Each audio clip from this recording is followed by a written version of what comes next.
Hello everyone, তোমরা সব কেমন আছো? আশা করছি ভালোই আছো। আমিও ভালো আছি। দেখো আমরা একটু বেড়াতে যাব, তাই রেডি হয়ে নিয়েছি। তো এই যে বেরিয়েও গেছি রেডি হয়ে। আর মানা তো সব থেকে ফার্স্টে থাকে, তোমরা জানোই। দেখো মেহেন্দি পরে বসে আছে কোনো কারণ ছাড়া, আর আমি যাচ্ছি, আমার কিন্তু ঘুম ঘুম পাচ্ছে। তো আমি তবুও যাচ্ছি শুধু মানার জন্য। আর ওয়েদারটা দেখো, আকাশের ওয়েদারটা তো এত সুন্দর ছিল, তোমাদেরকে আর কি। এই যে তোমরা এই বাড়িটা দেখতে পেলে, ওই বাড়িটা কিন্তু সিরিয়াল বা সিনেমার শুটিং হয়। আর এইগুলো সব ওনাদের জায়গা। এই দেখো এগুলোতে হোটেল হয়ে গেছে এখন, এত সুন্দর করে ফেলেছে এখন। আর কি বলবো, আগে কিন্তু কিছুই ছিল না, ফাঁকা।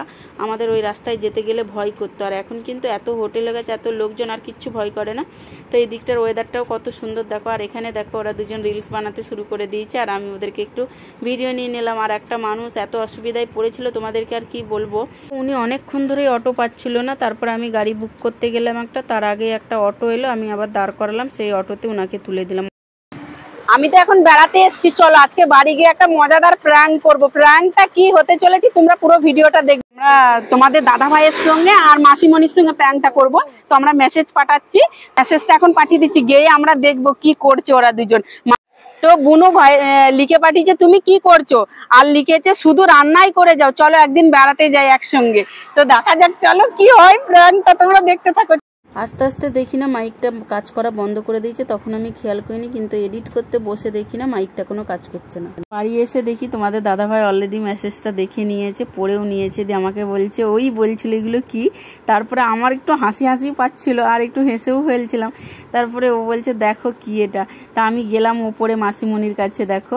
তো মাসিমণিকে বলতে, তো ওখানে গিয়ে দেখলাম যে মেসো আছে, তাই বললাম না। আর ও বোনও হেসে ফেলছিল, সবাইকার হাসি পাচ্ছিল, এরকম মজা করব মানে কে কি ভাববে না ভাববে, ওর জন্য হেসে ফেলছিলাম। তারপরে ওই যে ডেকেছি তোমাদের দাদা ভাইকে, আমি জিজ্ঞেস করছি যে কি এগুলো, ওই আমাকে জিজ্ঞেস করছে এগুলো কি।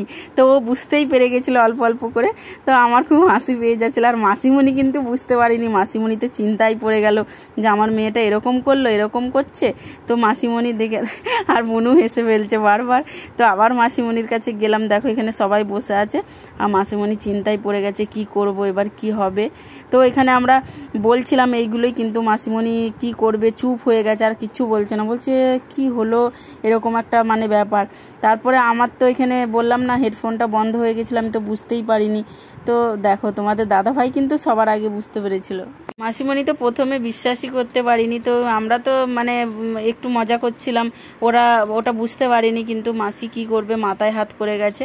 আর আমি তোমাদের দাদাভাইকে বলছি, এখানে সবাইকে বলছি, আর বুনুকে ও হাসছে বলেই সবাই বুঝে গেছে। তারপরে কিন্তু কেউ বুঝতে পেরেছিল না, তোমাদের দাদাভাই প্রথমে বুঝতে পেরেছে। তো আমি তোমাদের দাদাভাই আবার রান্না করছিল, ওখানে গেছি। তারপরে তোকে আমি বকা টকা চালু করে দিয়েছি, আর ওকে টানাটানি করছি, আর ও তো হাসছে। আর তারপরে এখানে সবাই মিলে বসে পড়লাম একটা গোল মিটিনিতে। আমি তো চুপ করে বসে আছি, আর ওখানে বুনু বলছে বলো কি বলবো। আর বুনু বলছে তো তোমাদের দাদা ভাইকে যে হ্যাঁ তুমি তো ফোন করো, তা করো, এখন সবার সামনে বলছো কেন, করি না। আর তোমাদের দাদা ভাই বলছে আমার চোখে চোখ রেখে কথা বলতে বলো, আমার চোখে চোখ রেখে কথা বলতে বলো। তখনই হেসে ফেলেছি। আর ও বলছে হ্যাঁ আমি যদি ফোন করে থাকি তা তুমি আমার চোখে চোখ রেখে বলো। তার তখন বুনু আর বলতেই পারছে না, ও হেসে ফেলছে ওই যে সবাই। আর মাসিমণি তো বুঝতে পারিনি, এরা সবাই মানে অবাক হয়ে গেছে যে এটা কী বলছে। আর তোমাদের দাদাভাই কিন্তু বুঝতে পেরে গেছিলো, তো এই জন্যই হাসাহাসি করছিল। তা প্র্যাঙ্কটা তো ভালো হলো না, আর আমি তো একটু মজাই করছি, রেগেই আছি ওরকম করে। তো দেখি ওরা কি করে বলে। তো সব বুঝতেই পেরে গেছিলো, আর কি হবে, কিছুই করার নেই। প্র্যাঙ্কটা ভেস্তে গেল, আর কি করা যাবে। তোমাদের দাদাভাই তো বুঝতেই পেরে গেছিলো। তারপরে আমি চুপ হয়ে গেছি, আর মাসিমণি ভাবছে যে এরকম কি বলছে এরা। তো মাসিমণি প্রথমে কিন্তু বুঝতে পারিনি, তারপরে আমি যখন বললাম তখন কিন্তু মাসিমণি বুঝতে পেরেছে। আর এরকম প্র্যাঙ্ক করবো ওরাও ভাবতে পারেনি। কিন্তু তোমাদের দাদাভাই বলছে প্র্যাঙ্ক করলে ভালো করে করো। তো ভিডিওটা এই অবধি ছিল, ভালো লাগলে লাইক কমেন্ট শেয়ার, চ্যানেলটাকে সাবস্ক্রাইব করে দিও। টাটা।